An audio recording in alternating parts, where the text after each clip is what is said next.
On the night of November 4th, 1982, a 22-year-old actress finished a long day on a TV set, drove home to her house in West Hollywood, and got into an argument with her ex-boyfriend in the driveway. She never spoke again after that night. And what happened next, not just the crime, but everything after the crime, is one of the most infuriating, heartbreaking, and honestly unbelievable stories I have ever come across. Because the murder, that's almost the beginning of the story, not the end. Stick with me. Her name was Dominique Dunne, and if you don't know that name, you probably know her face. She played Dana Freeling in Poltergeist, 1982. That movie where the little girl gets sucked into the television and the family's house is basically a portal to hell. Yeah, that movie. She was 22 years old when Poltergeist came out. She was just getting started. She had already landed a recurring role on a TV show called Hill Street Blues. She was doing guest spots. She was getting noticed. People in the industry were paying attention to her and saying, "This girl is going somewhere." And here's the thing nobody really talks about. She wasn't just talented. By every account from people who knew her, she was genuinely kind. Not Hollywood kind, where everyone calls you a sweetheart while stabbing you in the back. Actually kind. Her friends talked about her the way people talk about someone who leaves a permanent hole when they're gone. She came from a well-known family. Her father was Dominique Dunne, who would go on to become one of the most prominent crime writers and journalists in America. Her brother is Griffin Dunne, the actor. Her uncle was John Gregory Dunne. Her aunt by marriage was Joan Didion. So this wasn't a family that was going to quietly disappear into grief and let the story die. That matters. Keep that in your head. Now let me tell you about John Sweeney, because you need to understand who this man was before we get into what he did. Not to excuse anything, I want to be clear about that, but because the pattern of his behavior is something that makes this whole story so much more disturbing. John Sweeney was a chef, and not just any chef. He was the head chef at a very trendy, very upscale restaurant in Los Angeles called Mame San. This was a place where Jack Nicholson ate, where Orson Welles had a regular table. This was the kind of restaurant where being the chef meant you had a certain kind of power and status in a city that takes those things very seriously. He met Dominique sometime in 1981. They started dating, and at first, the way these things often go, everything seemed fine, or fine enough. But here's where it starts to get dark. John Sweeney had a history, and not a vague, maybe he was difficult history. A documented, specific, violent history. There was a previous girlfriend.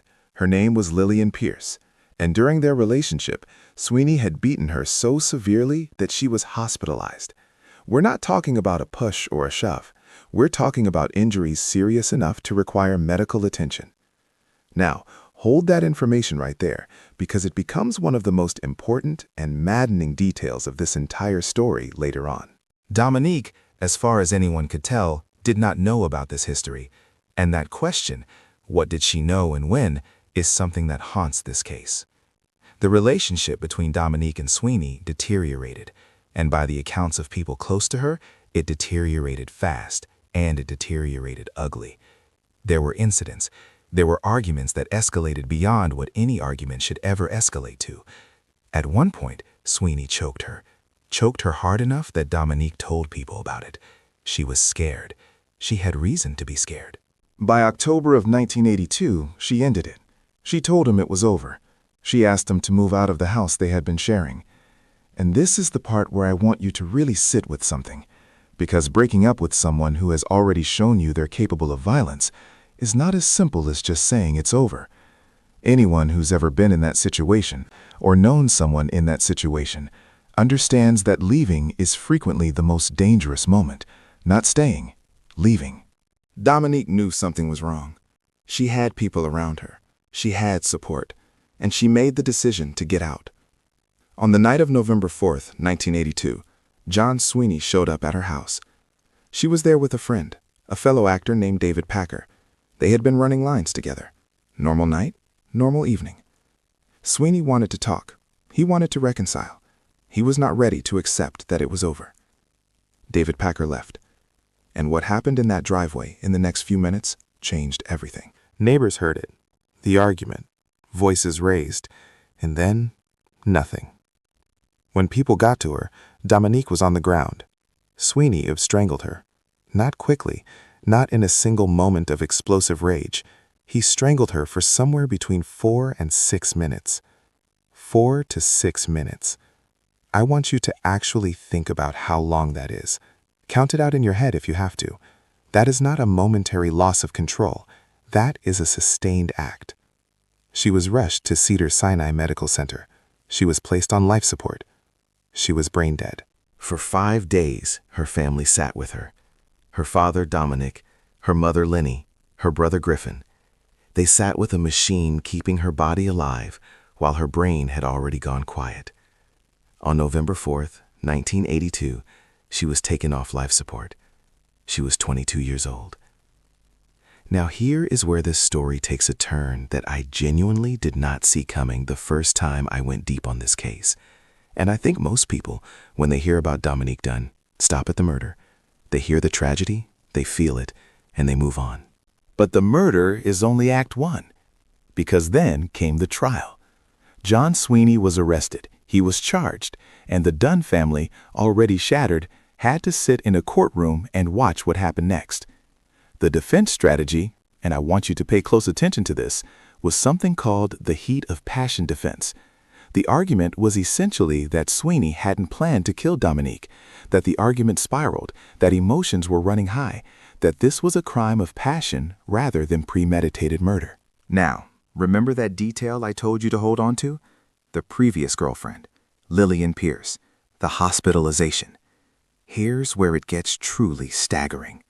The judge in the case, Judge Burton Katz, ruled that the jury could not hear about Sweeney's prior history of violence against Lillian Pierce.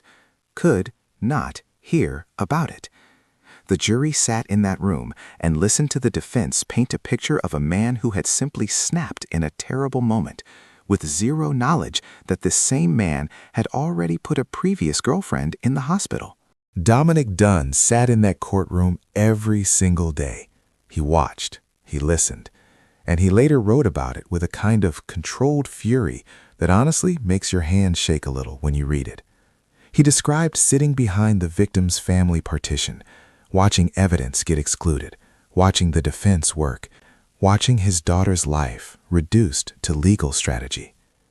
There's a moment he wrote about where he made eye contact with Sweeney in that courtroom. I'll let you find that passage yourself, but it's not something you forget easily. The verdict came back. Not guilty of first-degree murder, not guilty of second-degree murder, voluntary manslaughter. John Sweeney was convicted of voluntary manslaughter, and the sentence he received was 6.5 years. 6.5 years. For strangling a 22-year-old woman for 4 to 6 minutes until she was brain dead. He ended up serving 2 years and 8 months. Less than 3 years. And then he was released. I'll let that sit for a second. Now, I need to tell you about what Dominique Dunne did with his grief, because this is the part of the story that I think gets overlooked, and it shouldn't.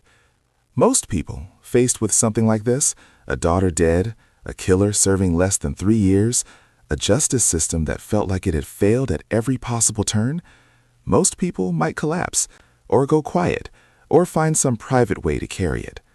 Dominique Dunne went loud. He wrote about it. He wrote about the trial, about the verdict, about the fury and the helplessness of sitting in that courtroom and watching what he saw as a grotesque miscarriage of justice. He wrote about it for Vanity Fair, in a piece that became one of the most read things the magazine published that year.